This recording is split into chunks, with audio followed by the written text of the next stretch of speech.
I am writing this under an appreciable mental strain, since by tonight I shall be no more. Penniless, and at the end of my supply of the drug which alone makes life bearable. I can bear the torture no longer, and shall cast myself from this garret window into the squalid street below. Do not think from my slavery to morphine that I am a weakling or a degenerate. When you have read these hastily scrawled pages, you may guess, though never fully realize, why it is that I must have forgetfulness or death. It was in one of the most open and least frequented parts of the broad Pacific that the packet of which I was supercargo fell victim to the German sea raider. The Great War was then at its very beginning, and the ocean forces of the Hun had not completely sunk to their later degradation, so that our vessel was made a legitimate prize, whilst we of her crew were treated with all the fairness and consideration due us as naval prisoners. So liberal, indeed, was the discipline of our captors, that 5 days after we were taken, I managed to escape alone in a small boat with water and provisions for a good length of time. When I finally found myself adrift and free, I had but little idea of my surroundings. Never a competent navigator, I could only guess vaguely by the sun and stars that I was somewhat south of the equator. Of the longitude I knew nothing, and no island or coastline was in sight. The weather kept fair, and for uncounted days I drifted aimlessly beneath the scorching sun, waiting either for some passing ship or to be cast on the shores of some habitable land. But neither ship nor land appeared, and I began to despair in my solitude upon the heaving vastness of unbroken blue. The change happened whilst I slept, and details I shall never know, for my slumber, though troubled and dream-infested, was continuous. When at last I awaked, it was to discover myself half sucked into a slimy expanse of hellish black mire which extended about me in monotonous undulations as far as I could see, and in which my boat lay grounded some distance away. Though one might well imagine that my first sensation would be of wonder at so prodigious and unexpected a transformation of scenery, I was in reality more horrified than astonished. For there was in the air, and in the rotting soil, a sinister quality which chilled me to the very core. The region was putrid with the carcasses of decaying fish, and of other less describable things which I saw protruding from the nasty mud of the unending plain. Perhaps I should not hope to convey in mere words the unutterable hideousness that can dwell in the absolute silence and barren immensity. There was nothing within hearing, and nothing in sight save a vast reach of black slime. Yet the very completeness of the stillness and the homogeneity of the landscape oppressed me with a nauseating fear. The sun was blazing down from a sky which seemed to me almost black in its cloudless cruelty, as though reflecting the inky marsh beneath my feet. As I crawled into the stranded boat, I realized that only one theory could explain my position. Through some unprecedented volcanic upheaval, a portion of the ocean floor must have been thrown to the surface, exposing regions which for innumerable millions of years had laid hidden under unfathomable watery depths. So great was the extent of the new land which had risen beneath me, that I could not detect the faintest noise of the surging ocean, strain my ears as I might, nor were there any seafowl to prey upon the dead things. For several hours I sat thinking or brooding in the boat, which lay upon its side and afforded a slight shade as the sun moved across the heavens. As the day progressed, the ground lost some of its stickiness, and seemed likely to dry sufficiently for traveling purposes in a short time. That night, I slept but little. The next day I made for myself a pack containing food and water, preparatory to an overland journey in search of the vanished sea and possible rescue. On the third morning, I found the soil dry enough to walk upon with ease. The odor of the fish was maddening, but I was too much concerned with graver things to mind so slight an evil, and set out boldly for an unknown goal. All day I forged steadily westward, guided by a faraway hummock, which rose higher than any other elevation on the rolling desert. That night I encamped, and on the following day still traveled toward the hummock, though that object seemed scarcely nearer than when I had first espied it. By the fourth evening I attained the base of the mount, which turned out to be much higher than it had appeared from a distance. An intervening valley set it out in sharper relief from the general surface. Too weary to ascend, I slept in the shadow of the hill. I know not why my dreams were so wild that night, but ere the waning and fantastically gibbous moon had arisen far above the eastern plain, I was awake in a cold perspiration, determined to sleep no more. Such visions as I had experienced were too much for me to endure again, and in the glow of the moon I saw how unwise I had been to travel by day. Without the glare of the parching sun, my journey would have cost me less energy. Indeed, I now felt quite able to perform that ascent which had deterred me at sunset. Picking up my pack, I started for the crest of the eminence. I have said that the unbroken monotony of the rolling plain was a source of vague horror to me.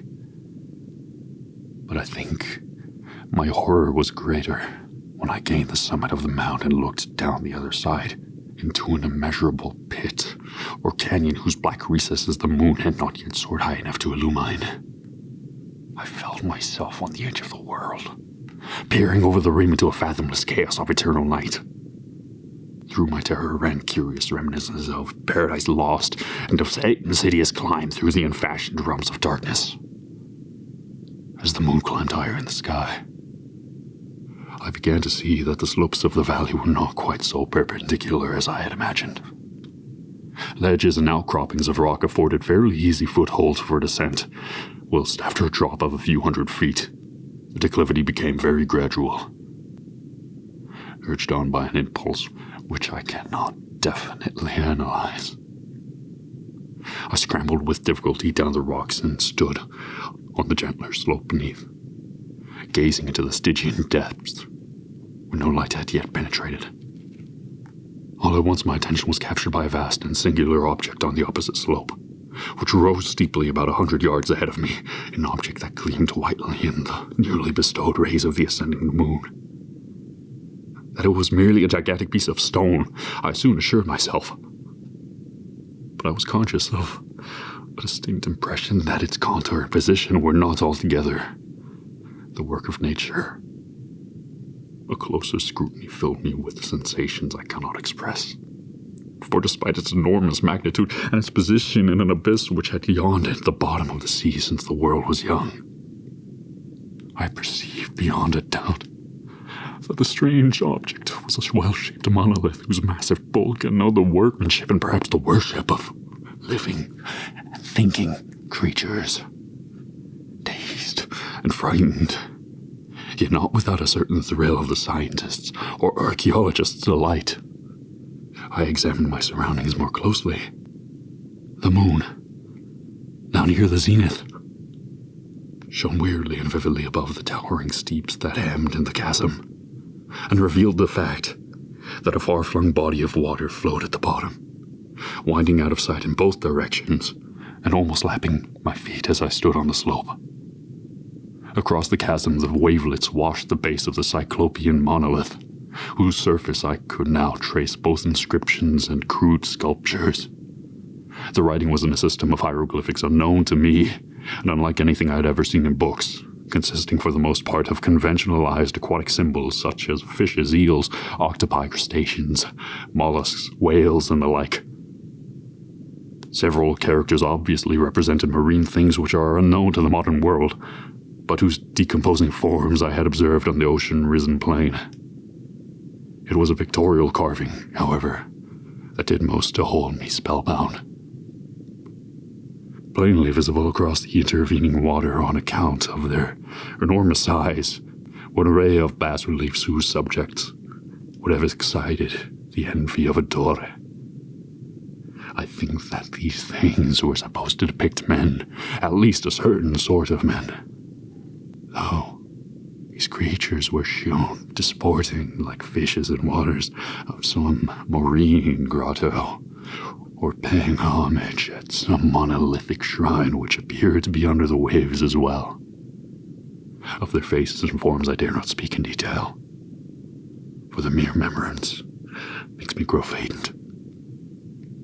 Grotesque beyond the imagination of a Poe or a Bulwer, they were damnably human in general outline, despite webbed hands and feet, shockingly wide and flabby lips, glassy, bulgy eyes, and other features less pleasant to recall. Curiously enough, they seem to have been chiseled badly out of proportion with their scenic background, for one of the creatures was shown in the act of killing a whale represented as but little larger than himself. I remarked, as I say, their grotesqueness and strange size, but in a moment decided that they were merely the imaginary gods of some primitive fishing or seafaring tribe. Some tribe whose last descendant had perished eras before the first ancestor of the Piltdown or Neanderthal man was born.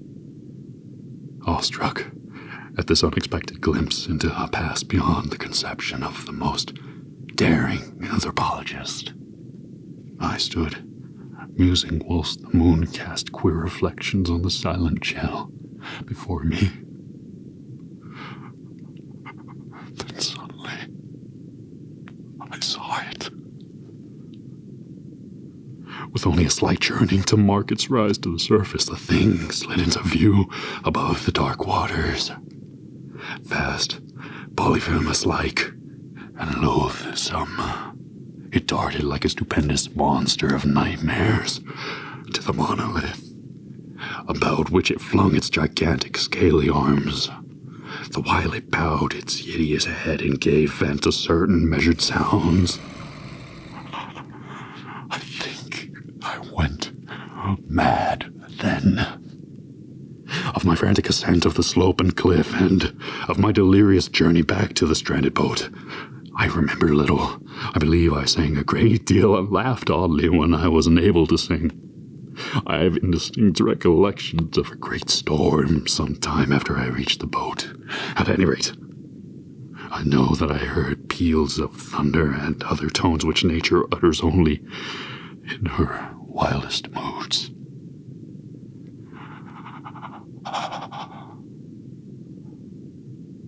When I came out of the shadows, I was in a San Francisco hospital, brought thither by the captain of the American ship which had picked up my boat in mid-ocean. In my delirium I had said much, but found that my words had been given scant attention. Of any land upheaval in the Pacific my rescuers knew nothing, nor did I deem it necessary to insist upon a thing which I knew they could not believe. Once I sought out a celebrated ethnologist, and amused him with peculiar questions regarding the ancient Philistine legend of Dagon, the fish god. But soon perceiving that he was hopelessly conventional, I did not press my inquiries. It is at night, especially when the moon is gibbous and waning, that I see the thing. I tried morphine,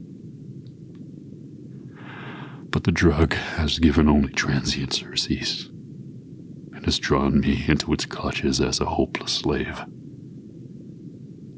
And so now I am to end it all, having written a full account for the information or the contemptuous amusement of my fellow men. Often I ask myself if it could not have been a pure phantasm, a mere freak of fever, as I lay sun-stricken and raving in the open boat after my escape from the German man-of-war. This I ask myself, but never does there come before me a hideously vivid vision in reply. I cannot think of the deep sea without shuddering at the nameless things that may at this very moment be crawling and floundering on its slimy bed, worshipping their ancient stone idols and carving their own detestable likeness on submarine obelisks of water-soaked granite. I dream of a day when they may rise above the billows to drag down in their reeking talons the remnants of puny war-exhausted mankind. Of a day when the land shall sink, and the dark ocean floor shall ascend amidst universal pandemonium. The end is near. I hear a noise at the door as of some immense, slippery body lumbering against it.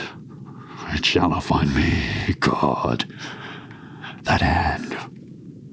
The window. The window. Thank you all for tuning in tonight.